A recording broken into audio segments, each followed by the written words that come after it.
Good morning everyone. Today we'll talk about the Indian geography, the proper planning of Indian geography, how to tackle the questions of Indian geography in UP PCS and UPSC as well. We have analyzed the PYQs, previous year questions of Indian geography. So we have a plan that all the questions are revolving around these 7 chapters. These chapters are specifically mentioned in NCERT as well. But when we analyze the PYQ of UP PCS or UPSC, especially UP PCS, we have analyzed the 10-year questions. So all the questions are revolving around these 7 chapters. So how to interconnect these chapters, we will try to understand. How the planning to solve these questions, or how to read or study the Indian geography with proper this planning, or with making it more effective or interesting. So I will try to convince you that you should try to be focused on these core areas, and after focusing on these core areas you will be very fluent or confident, and very much needed portion will be completed by you after analyzing or after studying these chapters. These chapters should be read more and more, which means your resources should be limited and your reading should be unlimited, which means you will have to read these chapters with proper planning as I am trying to dictate you. Let's discuss about it. This Indian geography actually we are talking about. So if you yourself analyze this, so you will be very much aware that what I am trying to dictate you. So that is Indian physiography, which means what? We will try to know everything, that is the mountain, that is the island, that is all the mountain regions of southern India or the northern India or the middle India around MP or Chhattisgarh or whatever, or northeastern part of the country. We will be very much aware about the physical structure of the country, which means not only the physical, but we will analyze, or we will try to visualize on the mapping that both the map, that is political and physical maps. So after analyzing the political or physical map in which the islands, the plain, the plateaus, the mountains, whatever there is, we will try to visualize on the map, and then we will have a clear-cut visualization of the entire India in context or in point of view, the physical and political as well. So next one is the drainage pattern, that is the river system of the country. The river system which are dominantly covered by the Indus, the southern or the northeastern, that is Brahmaputra and southern India. So we will try to analyze all the drainage or the river system that is around the country or within the country.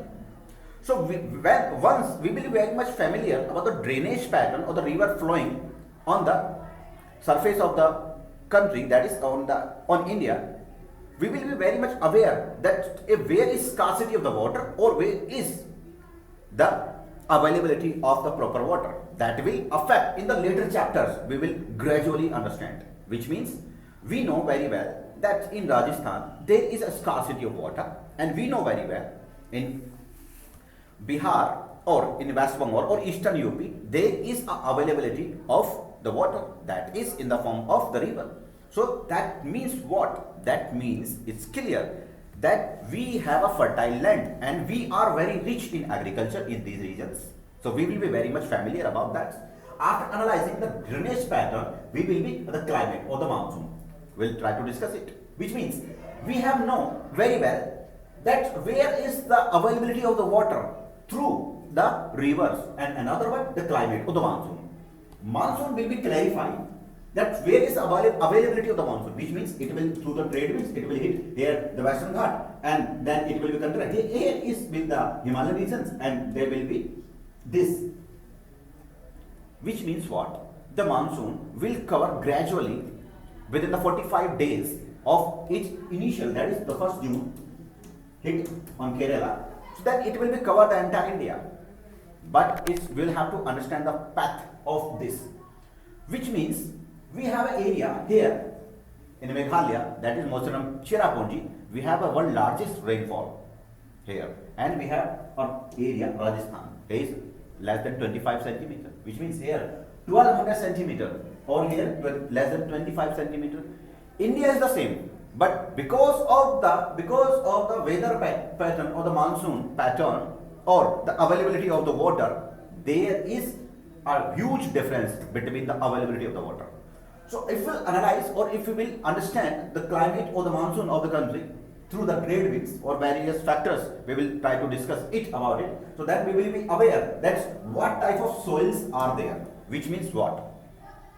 In Rajasthan, there is scarcity of water in the form of rivers, or there is scarcity of the water in the form of rainfall or monsoon is not reaching there. So that is why this area is deserts, or that is not fertile land, which means we can analyze after analyzing these two topics, that's where the scarcity of water or where is the availability of the water.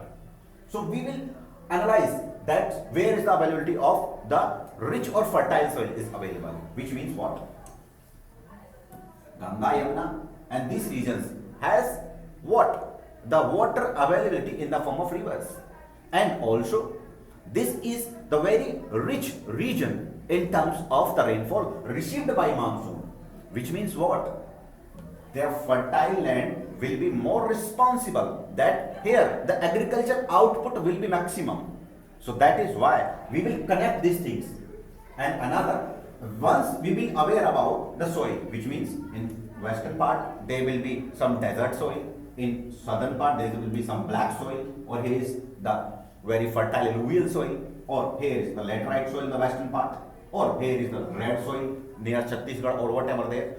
So this, after classification these things, so we have classified or we have reached on the proper classification, because after analyzing these three initial topics, so gradually we are just trying to understand whatever what is happening actually in or within the geography of the country, or that is Indian geography.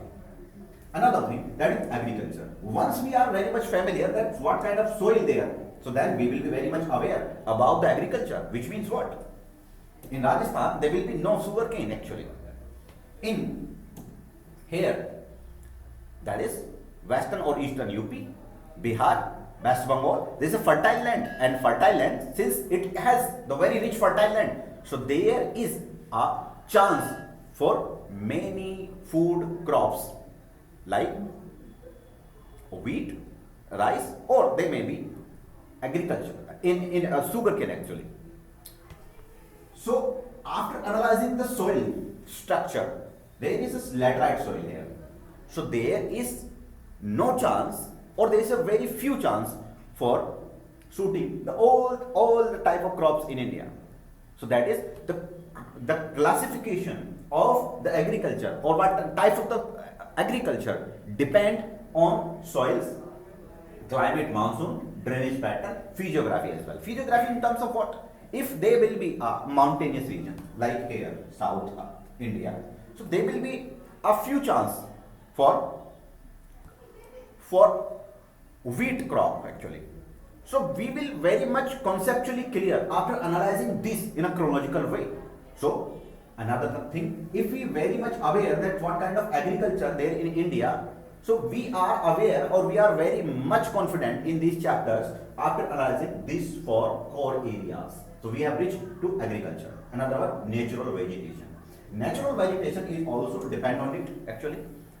Like what? We have analyzed that's what kind of, there is a monsoon, that's availability of the water also depend for the agriculture.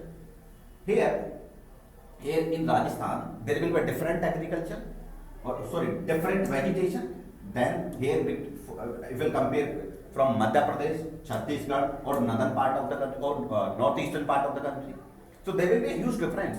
So we have another time come on conclusion that what kind of the natural vegetation will be, that depend on these crucial areas that depend on what agriculture, what kind of agriculture, what type of soil there, how much rainfall it is this place is receiving, or there is availability of the river or not, or what kind of topography, which means either the plain or the plateaus or the mountain or the other region as well.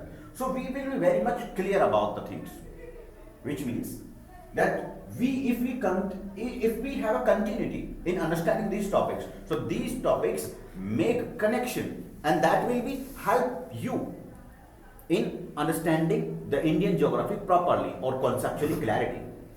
That means the industry and trade, which means what? Whatever there is produced in agriculture, so that will be much more aware about the fact that we will be very much aware that Indian geography is providing the trade or the industry in terms of the various things, which means what? The industry is providing, or we are just exporting like sugar. So that is depend on the sugar cane or the availability of sugar. We are just exporting food grains to some of the OPEC country or the West Asia country. So that is because of we have the geographical conditions for proper agriculture outputs. So if we analyze these 7 chapters by connecting these 7 chapters, so we will be very much confident and we will have a conceptual clarity that will help in prelims or the mains examination as well. Once we will very much conceptually clear and interconnected these chapters, so then we will be very, very much aware about understanding of Indian geography. I myself have analyzed the PYQs of UP PCS and UPSC. So I am very much aware, or I am very much confident that I can tackle the questions that are being asked continuously. You yourself can analyze or can see the chapters or interlinked these things, or you can yourself be very much confident after analyzing these 7 chapters of Indian geography. So thank you very much.